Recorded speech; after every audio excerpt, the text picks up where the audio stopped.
Seek your glorious presence. Seek your glorious presence. Seek your glorious, glorious presence. Seek your glorious, glorious presence. Seek your glorious presence.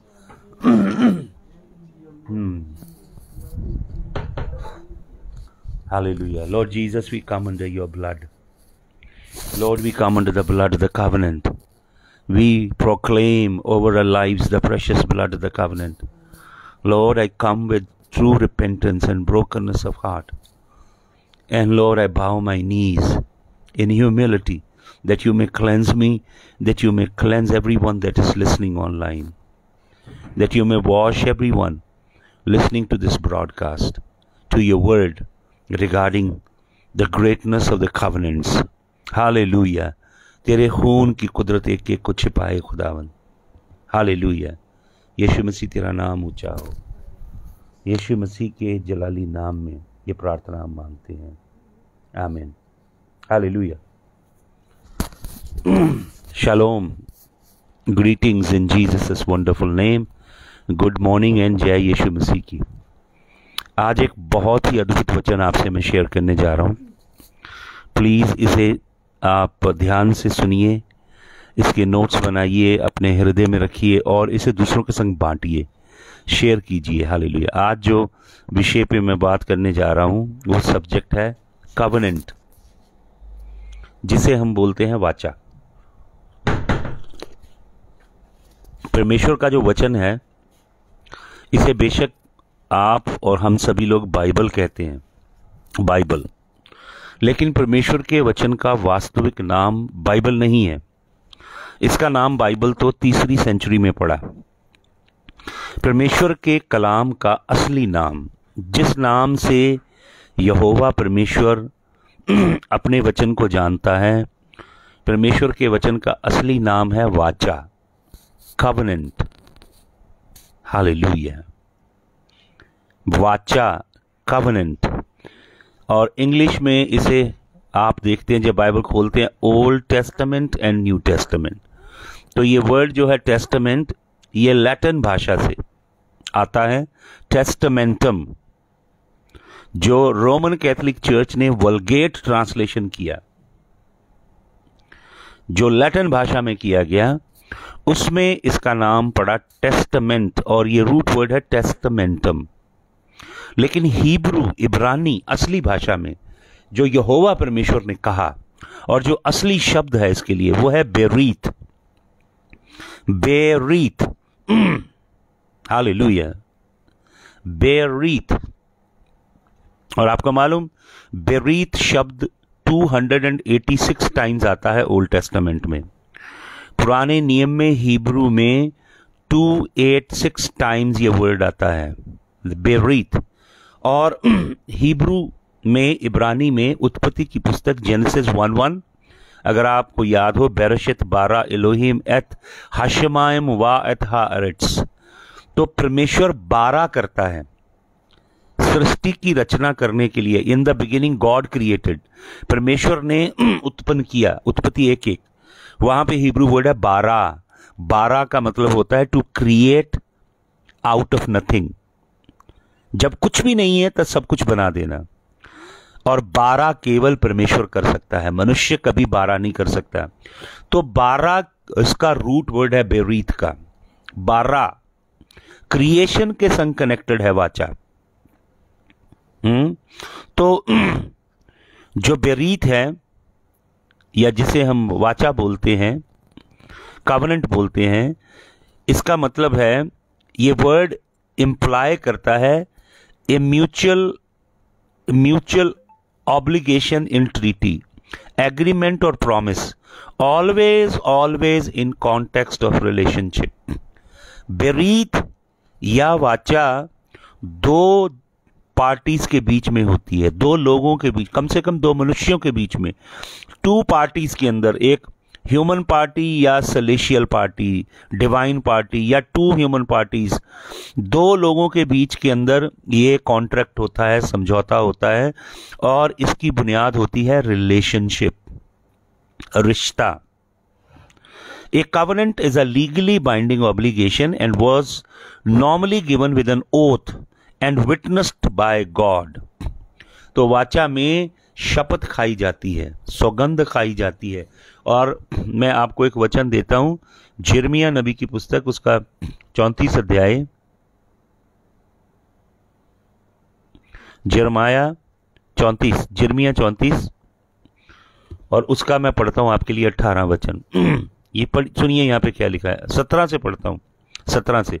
Therefore thus saith the Lord, ye have not hearkened unto me in proclaiming liberty, everyone to his brother and every man to his neighbor. Behold, I proclaim liberty for you, saith the Lord, to the sword and to the pestilence and to famine, and I will make you to be removed into the kingdoms of the earth. पढ़ लीजिए 17 वचन, जो मैं आपको अक्सर परमेश्वर के वचन में से सिखाता हूं। प्रभु कहता है, तुमने मेरी लिबर्टी को, जुबली को, योवेल जो 50वां साल होता था, जुबली का साल, जिसमें यदि किसी ने किसी की जमीन खरीदी भी है, गिरवी रखी है, वो उसके असली मालिक के पास लौट जाती थी। हर चीज उसके पास चली जाती थी जिसकी वो है, और इसे लिबर्टी कहा जाता था, योवेल या जुबली का साल। और 7वें साल को भी जुबली होती थी, मिनी जुबली, जिसमें हर बंधुए गुलाम आजाद किए जाते थे। इस्राएली लोग भ्रष्ट थे, करप्ट थे, वो परमेश्वर के इन पर्वों को नहीं मनाते थे। क्यों नहीं मनाते थे? मानिए किसी यहूदी ने, किसी जूइश बंदे ने, क्योंकि 12 गोत्र थे इजराइल के, उत्तर दक्षिण पूर्व पश्चिम 4 दिशाओं में रहते थे। मान लीजिए इस्साकार के कबीले ने, इन सब कबीलों को जगह दी गई थी। मूसा को प्रभु ने बताया कैसे कैसे जगह अलॉट करनी है। यहोशू ने इन सबको अलग अलग जगह अलॉट की इजराइल में। मान लीजिए इस्साकार के कबीले ने गाद के कबीले में जगह खरीद ली थोड़ी सी, और उसने खरीदी 48 साल में, 48वें साल में खेती के लिए। और जब 50th साल आया, योबल आया, जुबली आई, जैसे तुरियां फूकी गईं, अब इस व्यक्ति का उस जगह पे लीगल हक नहीं रहा। बेशक इसके पास डॉक्यूमेंट्स हैं, रजिस्ट्री है, जो भी मलकियतनामा है, फर्द है, जो भी कुछ है, तो भी ये लिबर्टी होने पे जमीन असली ऑनर के पास लौट जाएगी, ऐसा यहोवा के कलाम में लिखा है। यहोवा परमेश्वर ने यह प्रोविजन बनाई थी कि असली मालिक के पास 50वें साल में हर चीज लौट जाए। तो आपको मालूम, जूइश लोग भ्रष्ट थे, करप्ट थे, जो धनी लोग थे, अमीर थे, जो गरीबों का शोषण करते थे, वो इस नियम को नहीं मानते थे। उन्होंने योबेल्स को, जुबलियों को, और उन्होंने छुटकारे के सालों को भ्रष्ट किया, जिसे हम सबैटिकल कहते हैं, हाई सबैटिकल। 7वें साल की सबत को भी नहीं माना, क्योंकि 7वें साल वो चाहते थे हम हल चलाएंगे, फसल पैदा करेंगे, कमाई करेंगे, धन अर्जित करेंगे। जबकि प्रभु यहोवा ने कहा था, 6ठे साल में तुम्हें बम्पर हार्वेस्ट दूंगा, 7वें साल तुम्हें हल जोतने या काम करने की जरूरत ना होगी। लेकिन उन्होंने ये बातें नहीं मानी। पढ़ लीजिए 17 वचन में प्रभु क्या कहता है। प्रभु कहता, 4 ही श्राप है, 4 ही दंड हैं, तलवार, उसके बाद अकाल और मरी, और दूसरे देशों में मैं बीस्ट भेजूंगा जो तुम्हें दूसरे देशों में गुलाम बना के ले जाएंगे। पढ़ लीजिए यिर्मयाह 34 का 17 वचन। और प्रभु क्या कहता है 18 वचन में, and I will make men that have transgressed my covenant. प्रभु कहता है, वो लोग जिन्होंने मेरी वाचा को रद्द किया है, पांव के नीचे रौंदा है। आपको मालूम परमेश्वर की वाचा कैसे बांधी जाती थी? एक बड़ी जगवेदी बनाई जाती थी पत्थरों की, जिनके ऊपर औजार नहीं लगा होता था। उसके ऊपर दोनों तरफ जानवरों को काट के रखा जाता था, और उसका खून जगवेदी पे छिड़का जाता था। इज़राइल जब यहोवा से वाचा बांधता था, इज़राइल का घराना वो मांस के कटे हुए जो टुकड़े होते थे, उसके बीच में एक रास्ता छोड़ा होता था जगवेदी पे। वो बड़ी जगवेदी होती थी, बहुत लंबी, पत्थर की। उसके बीच में से लोग गुजर जाते थे, और जब वो मांस के टुकड़ों के बीच में से गुजरते थे, वो ये शपथ खा के कहते थे, क्या कहते थे? हे परमेश्वर, यदि हम तेरी वाचा को तोड़ें, तेरे हुक्मों को ना माने, तेरे नियमों, तेरी विधियों के अनुसार ना चलें, तो हमारा हाल भी वही हो जो इस बछड़े का हुआ है। पढ़ लीजिए 18 वचन, and I will give the men that have transgressed my covenant and have not performed the words of the covenant which I which they had made before me, when they cut the calf in twain and passed between the parts thereof. उस बछड़े को काटा, बछड़े के मांस के टुकड़ों के बीच में से गुजर गए, मैं उनका हाल उस बछड़े की तरह ही करूंगा। इज़राइल के ऊपर बार बार सजा आई। मैं इज़राइल के विषय में ये स्टडी कंटिन्यू रखेंगे, Israel and times and the prophecy. तो आज मैं उसी सिलसिले में आपको कवनेंट के ऊपर, वाचा के ऊपर, वाचा क्या है, कवनेंट क्या है, इसकी गहराई में आज हम चल रहे हैं। हालेलुया। वाचा की, कवनेंट की गहरा अध्ययन आज हम करेंगे। तो सबसे पहले जो मैं आपको वाचा बता रहा हूं, सबसे पहले, हालेलुया, सबसे पहला कवनेंट जिसके विषय में मैंने आपको बताया, बेरीत, जिसके जो 286 टाइम्स ओल्ड टेस्टामेंट हिब्रू में लिखा गया है। ये एक कसम खाई जाती है, ओथ ली जाती है, शपथ ली जाती है, और मनुष्यों और परमेश्वर के बीच में एक साक्षी स्थापित की जाती है, गवाही होती है। It remains legally binding for the period of time specified in the agreement. A covenant can therefore be defined, a legal framework for expressing, establishing and defining A relationship. तो अब ध्यान दीजिएगा, मैं आपको बताना चाहता हूं, जैसे मूसा की जो कवनेंट है, लॉ ऑफ मोसेस है। Law of Moses is embedded within the covenant between God and Israel, and therefore it should be seen primarily as relationship bond rather than as a legal contract। बहुत सारे लोग धोखा यहां खाते हैं जब वो मूसा वाली व्यवस्था को केवल एक लीगल कॉन्ट्रैक्ट समझते हैं। बेशक वो लीगल डॉक्यूमेंट है, बेशक उसके अंदर कानूनी दस्तावेज हैं, लेकिन उसकी जो स्पिरिट है, जो भावना है, वो है रिलेशनशिप। परमेश्वर बनी इस्राएल के संग रिश्ता चाहता है, रिलेशनशिप बॉन्ड है, वो एक लीगल कॉन्ट्रैक्ट नहीं है। आपको मालूम, legal contract is merely N impersonal business transaction. Legal contract is merely N impersonal business transaction. जो लोग बिजनेस वर्ल्ड में हैं वो लीगल कॉन्ट्रैक्ट करते हैं, उसके अंदर कोई इमोशंस नहीं होते, कोई फीलिंग नहीं होती, कोई प्रेम नहीं होता, कोई भावनाएं नहीं होती, कोई हार्ट इन्वॉल्व नहीं होता उसके अंदर। उसके अंदर एक पार्टी दूसरी पार्टी से बिजनेस करती है और लीगल कॉन्ट्रैक्ट साइन करती है, उनका आदान प्रदान होता है, सेल एंड परचेज, दोनों की प्रॉफिट मेकिंग होती है। इससे ज्यादा लीगल कॉन्ट्रैक्ट के अंदर और कुछ नहीं होता। लेकिन लॉ ऑफ मोसेस, परमेश्वर ने यह लीगल बाइंडिंग की ताकि वो इज़राइल के संग एक गहरा रिश्ता बनाए। Hallelujah. Covenant means by two people, group और nation agree to relate with one another, एक दूसरे के संग संबंध बनाते हैं। अब हम आते हैं नए नियम में। नए नियम में यूनानी शब्द इस्तेमाल हुआ। मैंने आपको बताया पुराने नियम में, ओल्ड टेस्टामेंट में, जेनेसिस टू मलाकी की किताब तक 280 टाइम्स वर्ड आया बेरीत, जिसकी रूट है 12 में। तो न्यू टेस्टामेंट में जो वर्ड है वाचा के लिए, न्यू टेस्टामेंट में अगर आप सेप्टुअजिंट ट्रांसलेशन देखें, सेप्टुअजिंट ट्रांसलेशन है 70 स्कॉलर के द्वारा की गई, ग्रीक, हिब्रू से ग्रीक में की गई ट्रांसलेशन। तो जब हिब्रू से ग्रीक में उन्होंने ट्रांसलेट किया पूरे ओल्ड एंड न्यू टेस्टामेंट को, तो उन्होंने जो शब्द इस्तेमाल किया यूनानी में, वो शब्द है डायाथेके। डायाथेके वाचा के लिए शब्द है डायाथेके, और 270 बार ये शब्द इस्तेमाल हुआ। बेरीत को इन्होंने ट्रांसलेट किया डायाथेके।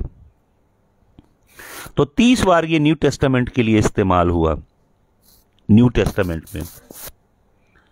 और इसको कई जगह, क्योंकि 286 टाइम है टोटल हिब्रू में, तो 270 टाइम इन्होंने डायाथेके लिखा है, और जो 16 टाइम्स बाकी है वो इन्होंने इसे ट्रांसलेट किया as will. They did not translate it as diatheke, they translated it as will। तो परमेश्वर ने वाचा बांधी बनी इसराइल के साथ, which is called the law of Moses. That was the first contract that he wanted to have with the children of Israel. As a matter of fact, if you look deeper, the Ten Commandments that the Lord gave to the children of Israel, they are called in Hebrew ketubah. They are a marriage contract. यहोवा परमेश्वर Israel के संग शादी करता है। यहोवा परमेश्वर Israel के संग शादी करता है। God of Israel marries Israel as a nation, and those 10 commandments are part of the betrothal and ketubah covenant. Hallelujah. परमेश्वर ने यदि किसी के संग वाचा बांधी है, पृथ्वी की किसी कौम के संग यदि वाचा बांधी है, तो वो एक ही कौम है जिसका नाम है इज़राइल। परमेश्वर ने कभी किसी और कौम के साथ कोई वाचा नहीं बांधी। हालेलुया। उत्पत्ति की पुस्तक उसके 10 अध्याय में 70 जेनेटिक पूल्स हैं। 70 अलग अलग कौमें हैं पृथ्वी के ऊपर। उनमें से एक कौम निकलती है शेम में से। एक व्यक्ति है जिसका नाम है अब्राम, वो भी मूर्ति पूजक है। ऊर में रहता है, Mesopotamia, which means the land between the two rivers. Meso and Potamia, the land between the two rivers. उसमें ये व्यक्ति रहता है, मूर्ति पूजक है। यहोवा परमेश्वर इसे दर्शन देता है। प्रेरितों के काम 7 अध्याय के 2 वचन में लिखा है, हमारा पुरखा इब्राहिम जब मेसोपोटामिया में रहता था, तेजोमयी परमेश्वर ने उसे दर्शन दिया। यीशु मसीह, जलाली यीशु मसीह उसे अपना दर्शन देता है। इसीलिए प्रभु यीशु मसीह यूहन्ना रचित सुसमाचार 8 अध्याय के अंतिम वचनों में यहूदियों से कहता है, तुम्हारा पुरखा इब्राहिम मुझे देखने की गहरी लालसा रखता था और उसने मुझे देखा है। तब वो पलट के यीशु मसीह से कहते हैं, तेरी आयु तो 50 वर्ष की भी नहीं है और हमारे पुरखे को मरे हुए सैकड़ों साल हो चुके हैं, तो उसने तुझे कैसे देखा है? तब यीशु मसीह कहता है, before Abraham was I am. Before Abraham was I am. The Aramaic interpretation is very very profound. आपको मालूम, उस अग्नि की जलती हुई झाड़ी में यहोवा परमेश्वर मूसा से वार्तालाप करता है। वार्तालाप करते करते मोजेस परमेश्वर से पूछता है, आपका नाम क्या है? Pharaoh will ask me. फरू हिब्रू में फरू बोलते फिरौन को। Pharaoh is not a name, it's a title, title of an emperor और a president. Moses says unto the Lord, Pharaoh will ask me what is your name. तो प्रभु से उसका नाम पूछता है, तो प्रभु क्या कहता है? जूइश रब्बी कहते हैं, आग में से अग्नि के शब्द निकले हिब्रू भाषा में। कौन से शब्द निकले? हाइया, आशेर, हाइया। हाइया, आशेर, हाइया। प्रभु ने बोला, हाइया, आशेर, हाइया, I am who I am. Hallelujah. मैं हूं जो मैं हूं। हालेलुया। प्रभु ने कहा, मैं हूं जो मैं हूं। जा जाके फिरौन से कह, उसने जो मैं हूं उसने मुझे भेजा है। यीशु मसीह वही शब्द कह रहे हैं यहूदियों से, हाइया, अशेर, हाइया। इब्राहिम जब था उससे पहले मैं हूं, हाइया, अशेर, हाइया। मैं जो हूं सो मैं हूं। हालेलुया। तो प्रभु ने इब्राहिम जैसे मूर्ति पूजक को दर्शन दिया। परमेश्वर ने उसके संग वाचा बांधी। परमेश्वर ने उसमें से एक कौम पैदा की। और आपको मालूम, उस व्यक्ति के विषय में लिखा, जब वो 100 वर्ष का हुआ, 75 साल का था जब परमेश्वर ने उसके संग वाचा बांधी, उसे प्रॉमिस दिया, उसे उसके देश में से निकलने की आज्ञा दी। उसको चलते चलते 25 वर्ष गुजर गए। परमेश्वर ने उससे वादा किया कि तेरी औलाद आकाश के तारों की तरह और रेत के कणों की तरह असंख्य होगी। लेकिन वो 100 साल का हो गया और वचन में लिखा, उसकी देह मर गई, उसके शरीर में कुछ भी नहीं था। उसकी बीवी 90 वर्ष की हो गई और उसकी बीवी के शरीर में भी कुछ नहीं था।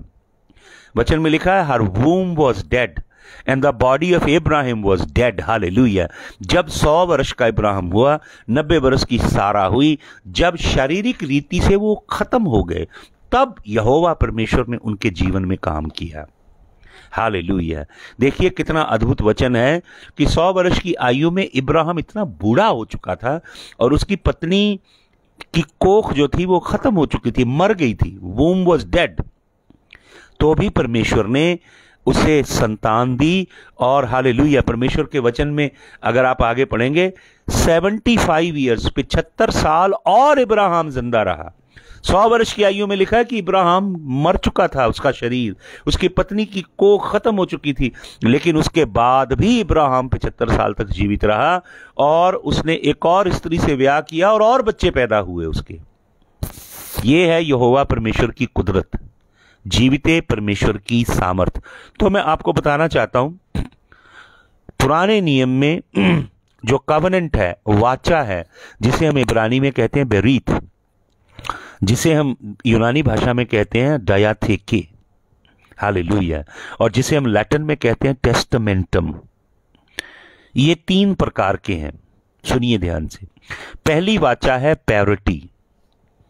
प्योरिटी की जो वाचा है, ये वाचा 2 पार्टीज के अंदर होती है जिनका स्टेटस यूकल हो। Parity covenant was made between people of approximate equal status. The covenant was normally entered into willingly by both parties. It would be first proposed by one side and then accepted by the other before being sealed by an oath and eating a meal together. The 2 parties normally refer to each other as brothers, showing their equality. A parity covenant is only made between 2 human beings, never between God and his people. एक ऐसी वाचा है जिसे Bible में parity कहा जाता है। ये एक ही कद के लोग, एक ही हैसियत के 2 लोग आपस में बांधते हैं। और ये वाचा कैसे बांधी जाती है? एक पार्टी दूसरी पार्टी को प्रपोजल देती है, दूसरी पार्टी एग्री करती है, सहमत होती है, फिर ये वाचा लिखी जाती है, उसके ऊपर मोहर लगाई जाती है, फिर दोनों पार्टीज कसम खाते हैं और फिर उसके साथ मिलके वो खाना खाते हैं और फिर दोनों एक दूसरे को भाई बोलते हैं, ब्रदर बोलते हैं। हालेलुया। तो पैरिटी हम बाइबल में कहां देखते हैं? हम देखते हैं पैरिटी का ये बांधा गया सुलेमान राजा और हिराम राजा के बीच में। लेबनान का राजा हिराम, पहला राजा 5 अध्याय पढ़िएगा। हिराम का राजा जो इज़राइल के संग बहुत वफादार है और इज़राइल के प्रति बहुत दयालु है और इज़राइल के परमेश्वर यहोवा का सम्मान करता है। अगर आप पढ़ेंगे ध्यान से, 2 शमूएल 5 अध्याय के 11 वचन में लिखा है, उसने ऐसी ही वाचा पैरिटी राजा दाऊद के साथ भी बांधी थी। राजा दाऊद के साथ उसने ऐसी वाचा बांधी और उस वाचा के दस्तावेज को सील किया और दोनों ने एक दूसरे के संग भोजन खाया और एक दूसरे को भाई कहा। हालेलुया। इसीलिए हिराम राजा ने सबसे बढ़िया किस्म की लकड़ी लेबनन के दरिया के अंदर, रिवर के अंदर फेंकी काट काट के वृक्षों को, ताकि यहोवा परमेश्वर की हैकल के लिए लकड़ियां मुहैया की जाएं। कीमती किस्म की लकड़ी वो दरिया में बहती बहती आती थी और इजरायली लोग दूसरी तरफ से उसे इकट्ठा करते थे। और इस व्यक्ति ने बढ़ई भी भेजे जो लकड़ी का काम करते हैं, वो भी भेजे अपने देश में से यहोवा की हैकल बनाने के लिए। और इसने मिस्त्री भेजे, राज मिस्त्री भेजे यहोवा की हैकल का काम करने के लिए और लकड़ी मुहैया करवाई कीमती किस्म की, और बहुत सा सोना भी दिया परमेश्वर के हैकल के, परमेश्वर के मंदिर के काम के लिए। पहला राजा 5 अध्याय का 9 और 14 वचन पढ़ लीजिएगा। पहला राजा 5 का 9 और 14। तो क्योंकि ये वाचा थी दाऊद के साथ, दाऊद की वाचा को आगे सुलेमान ने बढ़ाया। दोनों भाई भाई थे, उसकी संतान ने दाऊद की संतान के साथ वाचा आगे बढ़ाई। और सोलोमन भी, क्योंकि ये बराबर के लोगों के बीच की वाचा है, उसने परमेश्वर के काम के लिए इतना कुछ किया। तो सुलेमान ने क्या किया? सुलेमान, पढ़िए पहला राजा 5 अध्याय का 11 वचन। सुलेमान हर साल खाने की चीजें भेजा करता था हिराम राजा के घर में। और दोनों के बीच में शांति थी। और पहला राजा 5:12 में लिखा है दे मेड अ ट्रीटी। ये जो ट्रीटी है पैरिटी, बराबर का एग्रीमेंट दोनों ने बांधा। और उसके बाद हम पढ़ते हैं पहला राजा 9:11 में कि सुलेमान ने 20 शहर भी दिए हिराम राजा को, हिराम के राजा हिराम को गलील के 20 शहर भी दिए। हम आगे भी पढ़ते हैं 9:13 में, पहला राजा 9:13 में, कि उस राजा ने थोड़ी शिकायत भी की, लेकिन उस शिकायत में वो जो लेटर लिखता है उसमें सुलेमान को अपना भाई कहता है। दूसरी जो पैरिटी हम देखते हैं बराबर के लोगों की वाचा, वो देखते हैं इब्राहिम और अबीमलक में।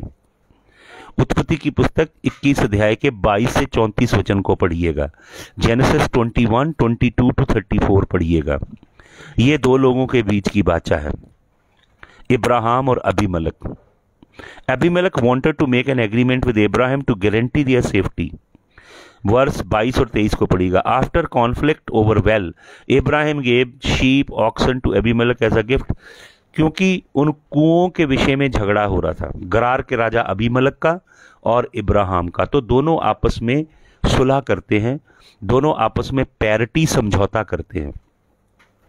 हालेलुया। इब्राहिम 27 वचन में लिखा है, जेनेसिस उत्पत्ति 21 के 27 में, कि इब्राहिम जो है वो इस राजा को भेड़ें देता है, बैल देता है गिफ्ट की तौर पे, और ये वाचा बांधी जाती है दो पार्टीज के अंदर और शपथ खाई जाती है। 31 वचन के अंदर लिखा है, उत्पत्ति 21 के 31 में लिखा, दोनों शपथ खाते हैं, कसम खाते हैं, सौगंध खाते हैं, और उस सौगंध को, कसम को, उसका मेमोरियल कैसे बनाते हैं? 33 नंबर वचन पढ़िए। एक पेड़ लगाते हैं, वहां पे एक पेड़ लगाते हैं, और वो पेड़ दोनों के बीच में जो हुई वाचा है उसका निशान है जो धरती पे गाड़ दिया जाता है। फिर इसके बाद इसहाक और अबीमेलेक, इसहाक इसी राजा की अगली संतान के साथ पैरिटी वाचा बांधता है। उत्पत्ति की पुस्तक 26 अध्याय का 26 वचन पढ़िए। इसहाक भी यही वाचा बांधता है जिसे हम पैरिटी कहते हैं। फिर इसके बाद हम देखते हैं याकूब और लबान के बीच में ऐसा समझौता होता है। उत्पत्ति 32:44 से 54 तक, genesis 32, 44 to 54। The first step is proposal when Laban called Jacob to make a covenant। Genesis उत्पत्ति 32 का 43-44 to ensure peace between them। The next is the anticipation of the acceptance of covenant through eating meal together and setting up a heap of stone as a witness। तो याकूब और लबान proposal कर देता है याकूब को। उसके बाद वो आशा रखता है कि वाचा, ये जो एग्रीमेंट है ये कबूल होगा। जब कबूल होता है उसके बाद उत्पत्ति की पुस्तक 32 अध्याय का 45 से 47 वचन पढ़ें। वो खाना खाते हैं, खाना खाने के बाद पत्थरों का एक ढेर खड़ा करते हैं, और वो पत्थरों का ढेर एक गवाही देता है कि हमारे बीच में एक वाचा बांधी। फिर वाचा की स्टिपुलेशन क्या है, शर्तें क्या हैं इस वाचा की, वो उत्पत्ति की पुस्तक 32 अध्याय के 48 से 52 वचन में पढ़िए। वो क्या है कि याकूब जो है वो लबान की बेटियों के संग बुरा नहीं करेगा, क्योंकि उसने लबान की बेटियों से शादी की है, लिया और रेचल, और औरतें नहीं रखेगा। और वो जो पत्थरों का ढेर लगाया है वो हद है, हदबंदी है। इधर से याकूब इधर नहीं आएगा और इधर से लबान इधर नहीं आएगा। फिर ये क्या करते हैं, फाइनली क्या करते हैं, पढ़े उत्पत्ति की पुस्तक 32 अध्याय का 53 और 54 वचन। फिर ये क्या करते हैं भाई और बहनों, एक कुर्बानी देते हैं प्रभु यहोवा के आगे, और कुर्बानी चढ़ाने के बाद क्या करते हैं, मिलके भोजन खाते हैं। हालेलुया। और इस वाचा को सील करते हैं। Hallelujah, hallelujah. तो ये है parity covenant. Two parties make the covenant together. Covenant की, वाचा की और बातों के ऊपर हम मनन करेंगे, लेकिन अभी नहीं। हालेलुया। सुजरेन वसाल जो दूसरा कवनेंट है, सुजरेन वसाल, और प्रॉमिसरी कवनेंट। हालेलुया, नया नियम। इसके ऊपर हम बाद में और मनन करेंगे। Hallelujah, thank you Jesus, hallelujah, thank you Jesus of Nazareth. तो भाई और बहनों, परमेश्वर का वचन वाचा है। परमेश्वर का आपके और मेरे संग रिश्ता वाचा है, जो भाई और बहनों सील किया गया है ब्लड से, यीशु मसीह के खून से सील किया गया है। और यीशु मसीह इस वाचा को मील खा के भोजन खाता है हमारे साथ। और यीशु मसीह इस वाचा को सील करने के लिए कौन सा भोजन खाता है? वो रोटी लेता और तोड़ता है और क्या कहता है? ये मेरी देह जो तुम्हारे लिए तोड़ी जाती है। हालेलुया, मेरी याद में यही किया करो। स्मरण, उस ब्यारी के बाद वो कटोरा लेता है और कहता है, नई वाचा का ये मेरा लहू है जो तुम्हारे लिए बहाया जाता है। हालेलुया, ये प्याला लो और पियो। वो रोटी और वो प्याला उस वाचा को सील करता है, नई वाचा को, जो प्रभु यीशु मसीह ने अपने लहू में और अपने जिस्म में हमारे साथ बांधी है। उसने अपना जिस्म दिया है और उसने अपना खून दिया है भाई और बहनों, उस वाचा को कंफर्म करने के लिए। तो आप कैसे इस वाचा को तोड़ सकते हैं? कैसे आप फिर पाप की नगरी में जा सकते हैं? कैसे आप फिर शैतान के दोस्त बन सकते हैं? जब यीशु मसीह ने इतनी अद्भुत वाचा आपकी और मेरे साथ बांधी है। हालेलुया। हम वाचा के सेकंड सेगमेंट में जाएंगे। आज मुझे ट्रैवल करना है, मेरा प्रार्थना कीजिएगा। बाइक पे जाना है सेफ ट्रैवल के लिए। और फिर मैं सुजरेन वसाल और प्रॉमिसरी बेरीत, प्रॉमिसरी दियाथेके, इसके ऊपर हम फिर बाद में मनन करेंगे। हालेलुया, परमेश्वर के कलाम की गहराई में जाएंगे। ये जो वचन है, ये जो बाइबल है, ये कवनेंट है, बेरीत है, दियाथेके है, टेस्टामेंटम है भाई और बहनों, ये वाचा है। हालेलुया। और इस वाचा को बांधने के लिए दो पार्टियां म्यूचुअली एग्री होती हैं। आप एग्री हुए, आपने यीशु मसीह के चरणों में घुटने झुकाए हैं। आपने कहा, प्रभु मैं अपना जीवन तुझे देता हूं, अपने लहू से मुझे धो और मेरे जीवन में आ। आज से मैं तेरा दास बन के चलूंगा, तेरी सेवा करूंगा, तेरी आवाज सुनूंगा, तेरे वचनों को मेरे दिल की तख्तियों पे लिख प्रभु यीशु मसीह। मैं तेरी ज्योति बन के जगत में चमकूंगा। मुझे अपनी संतान की तरह इस्तेमाल कर अपने कामों के लिए। प्रभु जो कुछ तू मुझे देता है सब तेरा है, मैं तेरे लिए जीऊंगा। ये वाचा आपने बांधी है। You made this covenant with the Lord God and you can not break that covenant. आपने ये वाचा बांधी है अंगीकार करके। आपने वाचा की शर्तों को शपथ खाई है, शपथ खाई है कि मैं तेरे पीछे चलूंगा, सौगंध खाई है। हालेलुया। जगवेदी बनाई है, उस जगवेदी के ऊपर आप अपनी देह को रखते हो प्रतिदिन। अपनी देहों को जीविता, मन भावता और पवित्र बलिदान करके चढ़ाओ। रोमियो की पत्री 12 अध्याय का 2 वचन, जो तुम्हारी आत्मिक सेवा है। प्रतिदिन आप कुर्बानी चढ़ाते हो ताकि परमेश्वर की सिद्ध इच्छा आपको पता लगे और आप परमेश्वर की सिद्ध इच्छा के अनुसार अपना जीवन जिए। इसलिए आप अपनी देह को चढ़ाते हो और अपनी सोचों को परमेश्वर के कलाम के द्वारा बदलते हो। आप वैसे सोचना चाहते हो जैसे परमेश्वर सोचता है। Hallelujah, hallelujah. और भाई और बहनों, आपने मील खाया है, आपने शपथ खाई है, आपने एग्रीमेंट को कबूल किया है। हालेलुया। और आपने जगवेदी बनाई है, उस जगवेदी पे अपने आप को आप रोज रखते हो। उसके बाद आपने मील खाया है और वो देह है यीशु मसीह की और वो खून है यीशु मसीह का। हालेलुया। उसके बाद एक मेमोरियल रखा गया है, मेमोरियल। यीशु मसीह ने मेमोरियल के तौर पे, जैसे वो पत्थरों का ढेर रखा जाता था या जैसे ट्री प्लांट कर दिया इब्राहिम और अबीमेलेक ने, जैसे पत्थरों का ढेर रख के एक मेमोरियल रखा गया, ऐसे यीशु मसीह ने पवित्र आत्मा की मोहर आपके ऊपर लगाई है। Earnest of the spirit has been given to you. Hallelujah. तो भाई और बहनों, इस वाचा को जाने, इस वाचा की ताकत को जाने, इस वाचा की कुदरत को जाने। इस वाचा के बेनिफिट बेशुमार हैं। इस वाचा की कवनेंट की बरकतें मैं कभी गिन भी नहीं पाऊंगा, इतनी हैं। लेकिन अगर आप इस वाचा को तोड़ोगे तो 34 अध्याय यिर्मयाह नबी की पुस्तक 17 और 18 वचन पढ़ लीजिए। 4 दंड हैं। तलवार भेजूंगा, अकाल भेजूंगा, मरी भेजूंगा, बीस्ट भेजूंगा। और प्रभु कहता वो हाल करूंगा जो हाल उस बछड़े का किया गया है, जिसको काट के तुमने वाचा बांधी थी। हालेलुया। तो आइए अपना जीवन प्रभु को अर्पण करें। सब मिलके मेरे संग प्रार्थना करें। स्वर्गीय पिता, हम अपना जीवन तेरे चरणों में रखते हैं। मैं अपना जीवन तेरे चरणों में रखता हूँ।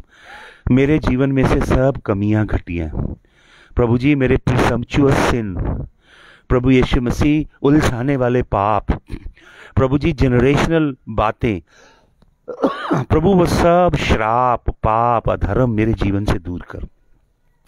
मेरी संतान मेरे घराने के जीवन से दूर कर। प्रभु मैं अपने आप को, अपने घराने को तेरे चरणों में लाता हूँ विश्वास से, और तेरे चरणों में अपने आप को दीन करता हूँ। प्रभु वाचा के उस लहू से मुझे धो दे। प्रभु वाचा के, सब अपने लिए प्रार्थना करें, कहें प्रभु यीशु मसीह वाचा के, प्रतिज्ञा के, कवनेंट के पवित्र खून से मुझे धो दे। यीशु मसीह वो तेरे संग किया गया नया करार, हालेलुया, नोवम टेस्टामेंटम, नोवम टेस्टामेंटम, नया करार, हालेलुया। प्रभु ने कहा यिर्मयाह 31 के 31 में, मैं इज़राइल के घराने के साथ नया करार बांधूंगा। प्रभु नया करार में तू हमें मांस का दिल देता है और हमारे दिल की तख्तियों पे पवित्र आत्मा के द्वारा अपना कलाम लिखता है। प्रभु हम तुझे अपना जीवन सरेंडर करते हैं। प्रभु तेरी वाचा के अनुसार, तेरे कवनेंट की शर्तों में हम जिएंगे। खुदावन ये तमाम बरकतें यीशु मसीह जो तूने हमें दी हैं, जिसके हम कभी लायक नहीं थे, हम तेरी शुक्रगुजारी करते हैं दिल से खुदावन, और तेरा धन्यवाद करते हैं, तुझे जलाल देते हैं खुदावन। तेरी वाचा की गहराई को समझने के लिए, जानने के लिए, और तेरे कवनेंट की खुदावन डेप्थ में जीने के लिए आज हमें अभिषेक करना। हालेलुया। खुदावंद सरफेस का जीवन जीना नहीं चाहते हम, बनावटी, दिखावटी, ऊपर ऊपर का ईसाइयों वाला जीवन नहीं जीना चाहते। प्रभु जी तेरी वाचा की गहराई में रहना चाहते हैं, तेरे संग चलना चाहते हैं। खुदावन कृपा कर यीशु मसीह के जलाली नाम में, आमीन। हालेलुया। सबको जय यीशु मसीह की। ये एक सब्जेक्ट हम फिर जारी रखेंगे, लेकिन अभी मुझे थोड़े समय बाद ट्रैवल करना है, तो प्रार्थना में रखिएगा। And I shall see you guys soon. खुदावंद आपको बरकत दे। जय यीशु मसीह की।